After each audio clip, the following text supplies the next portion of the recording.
Bydlet v Praze a mít takhle úžasný výhled ze svého bytu, to nemůže mít úplně každý.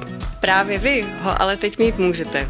Nacházíme se na Zlíchově, v malé čtvrti mezi Smíchovským nádražím a Barrandovem, která je součástí pražských Hluboček. Tady nahoře, v místě, kterému se říká Žvahov, je malý panelový dům a v něm byt, který vám chci ukázat.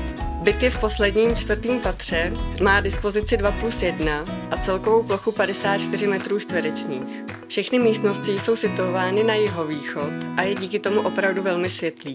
Navíc k němu náleží 2 lodě, ze kterých můžete pozorovat kouzelné východy slunce. Ne nadarmo se tady ulice jmenuje Prosluněná. Přímo za domem na kopci je rozlehlý vrch a chráněné území Děvín, odkud máte celou Prahu jako na dlani. Tady také najdete téměř 20hektarový výběh pro koně převalské. Procházkou se odsud dostanete do Prokopského údolí a celková rozloha těchto propojených přírodních parků vás zcela jistě ohromí. A přitom můžete být za chvilku přímo v centru města. Tohle místo budete milovat. Nevěříte? Přijďte se podívat na prohlídku. Těším se na vás.